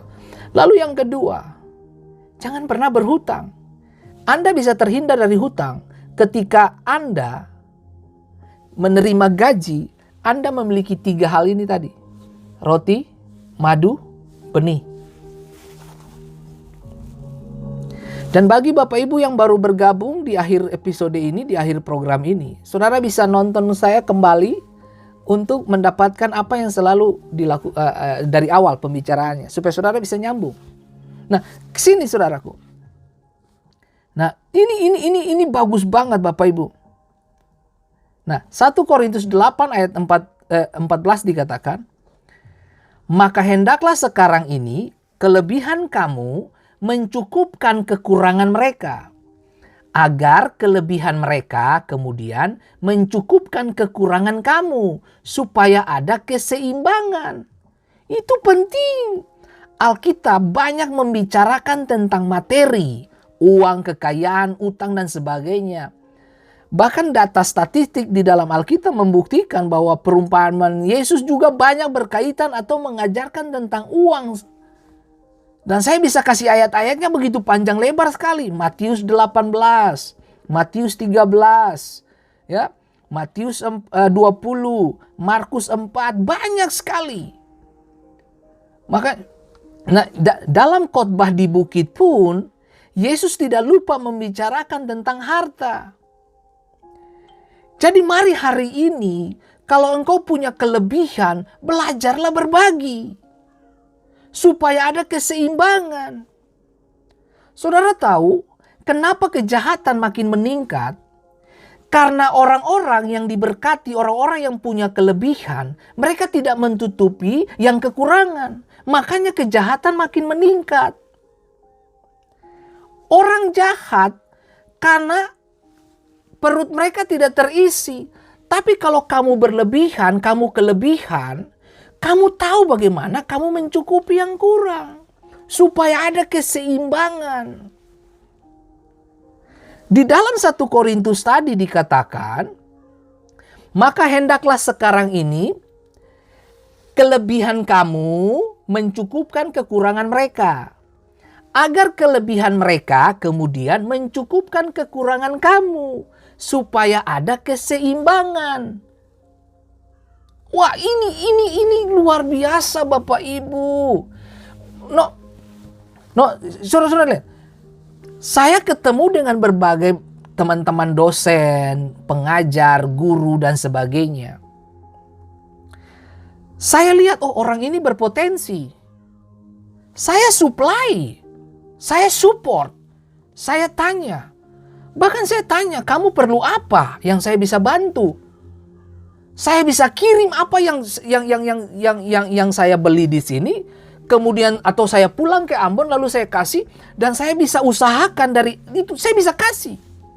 Untuk kelengkapan, untuk apa? Memaksimalkan orang-orang hebat.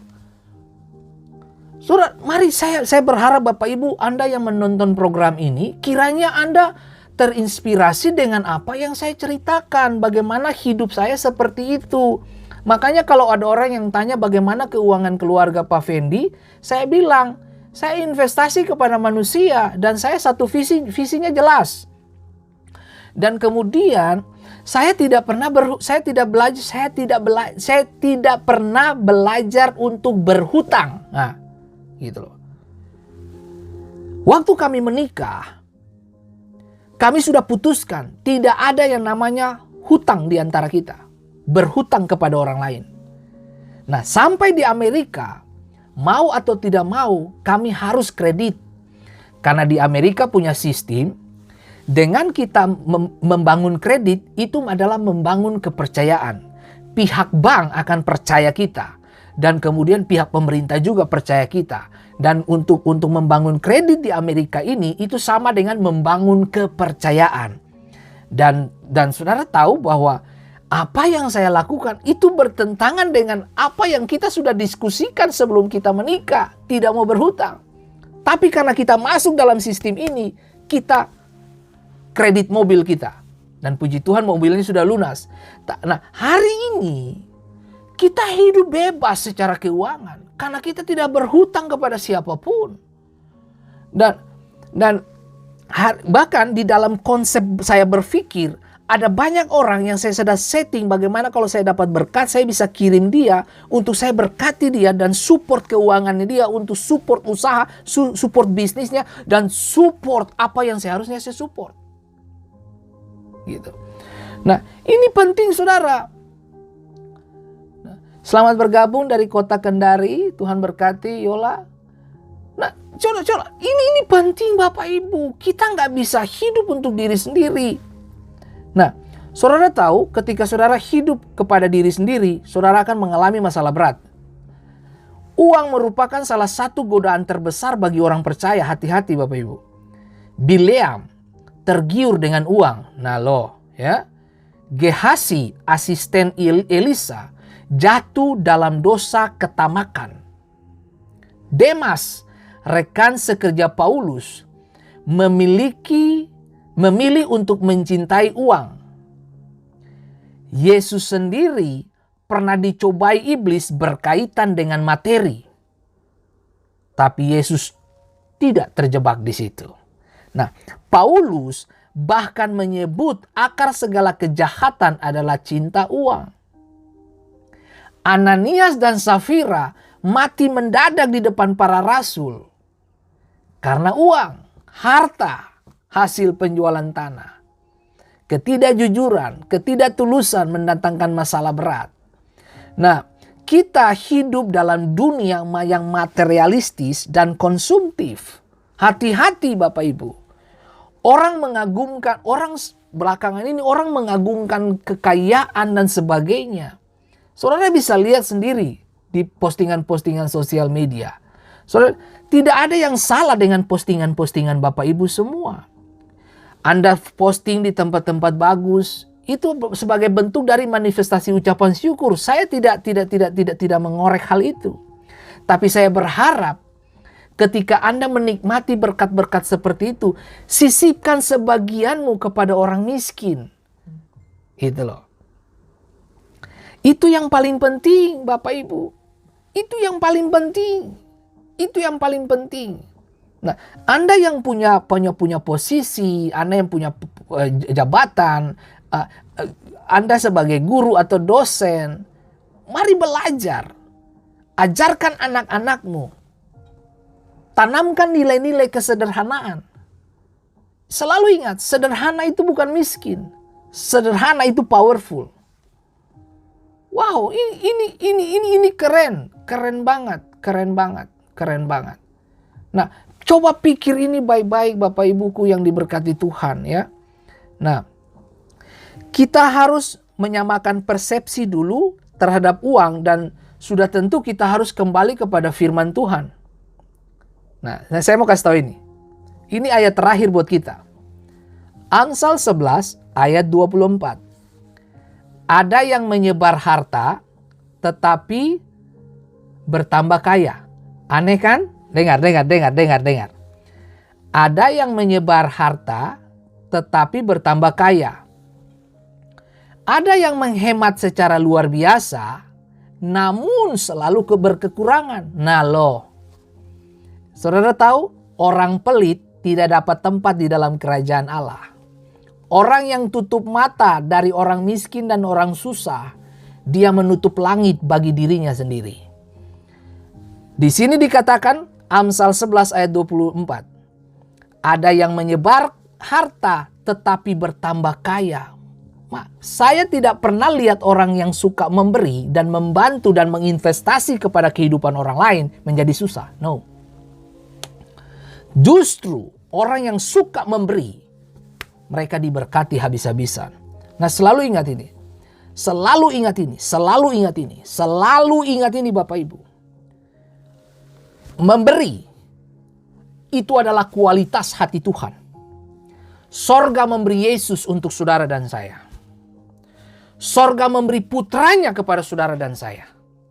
Tidakkah saudara dan saya mengerti bahwa kita dikirim ke dalam dunia ini, kita diutus ke dalam dunia ini untuk menjembatani, bahkan untuk mendistribusikan kasih, pengharapan, sukacita, damai sejahtera, serta hidup yang berkemenangan kepada orang lain? Mari belajar memberi, belajar memberi, belajar memberi. Dengar, belajar memberi tidak serta-merta berupa uang. No. Tapi waktu engkau memberi waktu kepada istrimu, waktu engkau memberi waktu kepada anak-anakmu, waktu engkau memberi waktu kepada orang-orang yang kau cintai, itu sudah bagian dari investasi untuk sebuah hubungan yang membuat keluargamu menjadi langgeng sampai datangnya Tuhan Yesus. Mari kita berpikir. Mari kita berpikir. Mari kita berpikir. Mari kita pergi. Mari kita pergi. Mari Bapak Ibu. Sudah Bapak Ibu dengar. Saya mau kasih tahu. Saya menyimpulkan kebenarannya gini. Satukan visi dengan istri. Lalu mulai pikirkan. Tuhan, saya mau investasi buat apa ini? Coba saudara mulai investasi kepada manusia. Investasi kepada manusia. Investasi kepada manusia. Temukan anak-anak yang susah. 1 atau 2 orang. Lewat program ini saya mengajak Bapak Ibu. Temukan 1 orang. Sebut saja keluarga. Saya sebut saja keluarga dari sini. Keluarga Martinus. Cari 1 orang anak yang susah. Lalu bicaralah dengan keluarganya, orang tuanya. Ibu mau saya support anak ini dari SD sampai SMA untuk biaya pendidikannya? Saudara dengar baik. Selalu taruh di pikiranmu. Waktu Anda support itu, Anda sedang support gubernur masa depan, Anda support menteri masa depan, Anda support bupati hebat, Anda support seorang ahli hukum yang luar biasa. Itu saudaraku. Itu. Mulai berpikir sekarang. Sebut saja yang mengikuti online service ini. Program ini. Ada 48 orang. Paling tidak kita telah menyelamatkan 48 anak miskin yang tidak bisa mendapatkan pendidikan. Sekolahkan mereka. Gitu. Itu saja. Pikir baik-baik. Anda tidak akan pernah menemukan kualitas Tuhan kalau Anda tidak hidup di dalam memberi. Dengar ya, saya tidak selamanya bicara tentang uang soal memberi.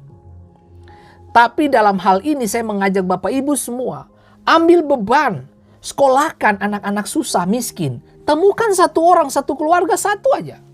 Diskusi sama suamimu, diskusi sama istrimu, lalu mulai, Pak, bagaimana kalau bulan ini kita support yang ini sampai dia SMA, mau nggak? Tetangga kita tuh kan susah tuh, mari kita support. Dia punya anak kan ada 4, kita ambil 1 lah. Kita support dia sampai selesai. Mau nggak Pak? Sama seperti saya lakukan dengan istri saya. Makanya maaf kata saya tidak pernah susah.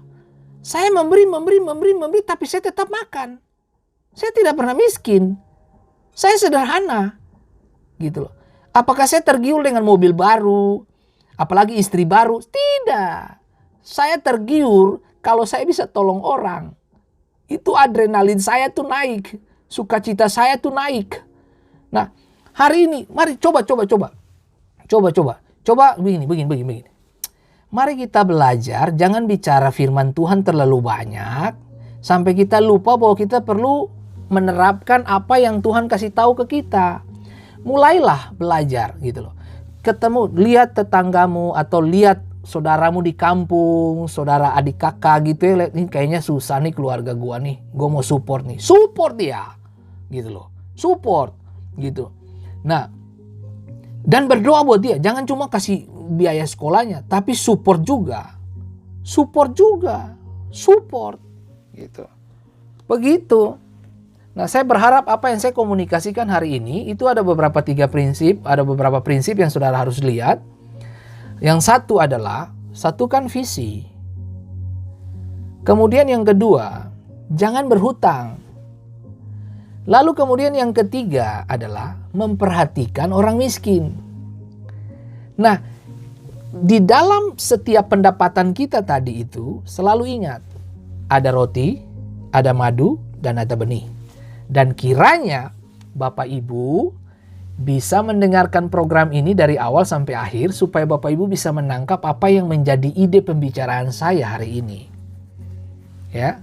Tuhan memberkati setiap kita dan kiranya Tuhan tolong kita dan Tuhan memberikan kita hati yang mengasihi, memperhatikan orang-orang yang miskin dan susah di samping kiri kanan saudara, lalu kemudian mendistribusikan kasih dan cinta Tuhan kepada mereka.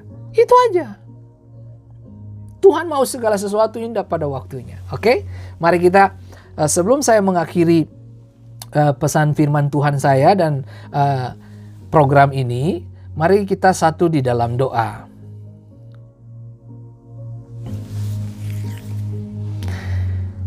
Sebelum saya berdoa ya Bapak Ibu, saya ingin baca Amsal 30 ayat 25 dulu.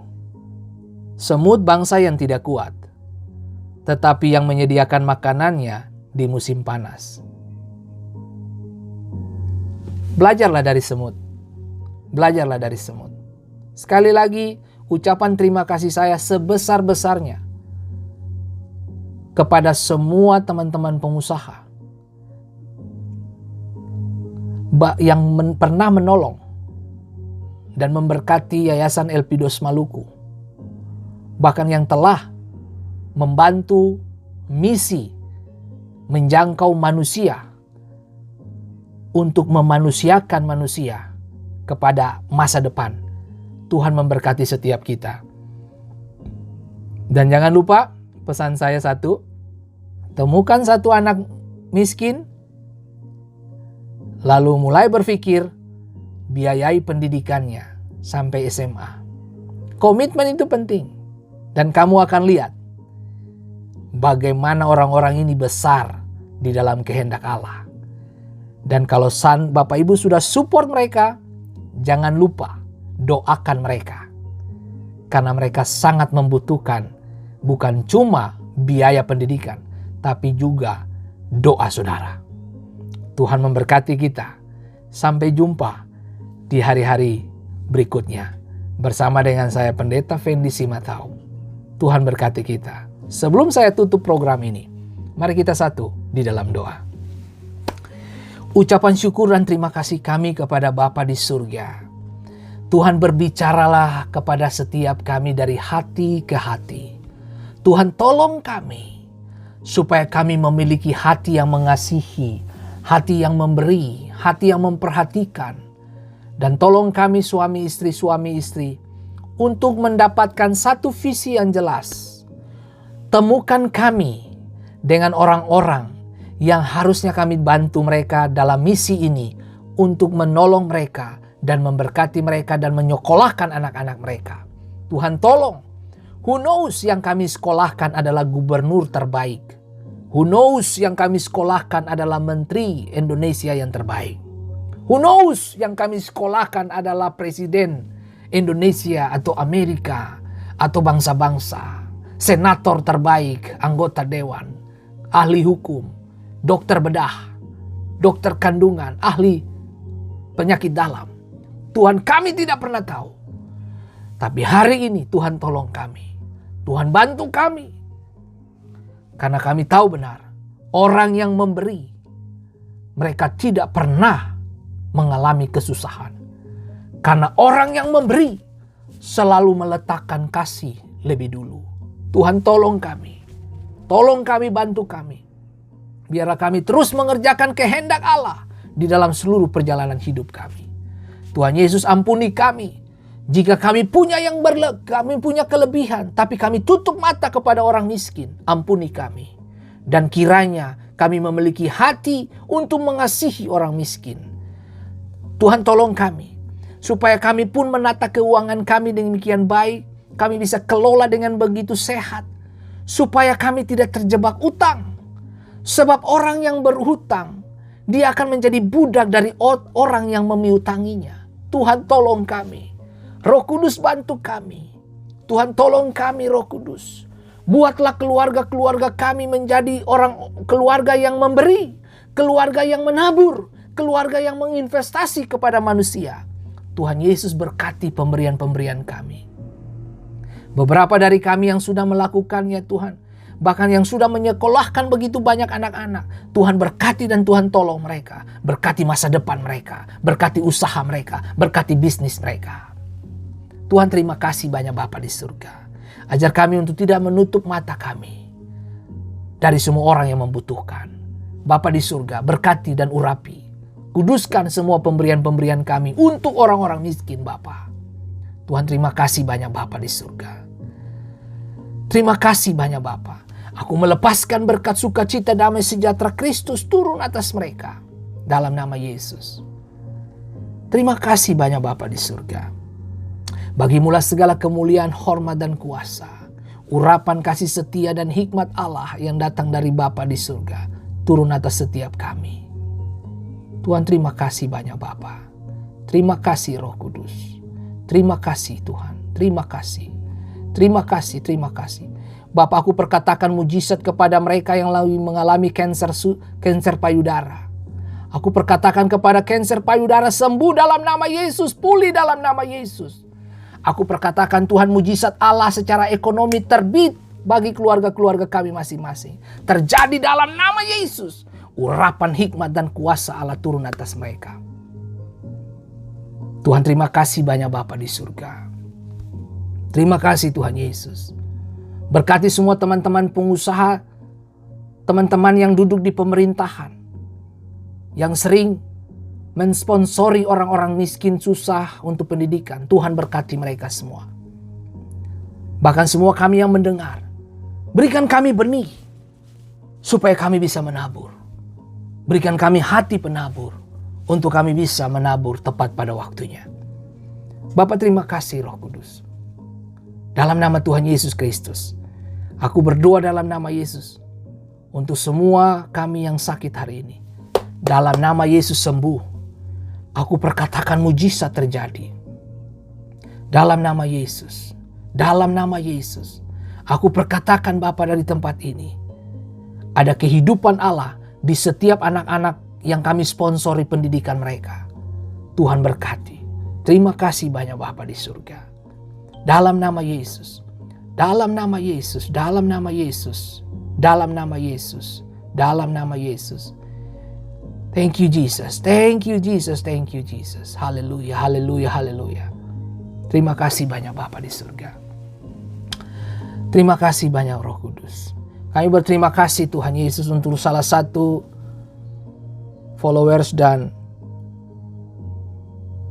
pendengar program ini. Salah satu putra mereka telah lulus untuk masuk angkatan laut. Tuhan tolong. Kehendak Allah yang terjadi. Buat mereka berhasil. Diberkati dalam nama Yesus. Terima kasih banyak Bapa. Haleluya. Terima kasih Roh Kudus. Engkau Bapa yang baik. Engkau luar biasa. Terima kasih Roh Kudus. Dalam nama Yesus kami berdoa dan mengucap syukur. Haleluya. Amin.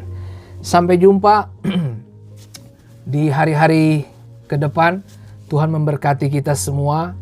Dan terima kasih buat Bapak Ibu yang telah bergabung bersama dengan kami di sini.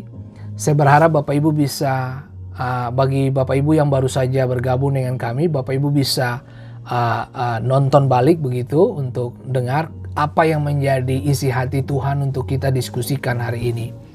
Dan ingat baik bahwa uang bukanlah goal, tapi uang adalah alat. Jangan mau diperalat oleh uang, tetapi Anda harus menggunakan kekayaanmu, hartamu, berkatmu untuk menolong orang yang susah juga. Tuhan memberkati kita semua. Sampai jumpa di lain waktu. Dalam anugerah dan kesetiaan Tuhan kami diberkati selalu. Shalom.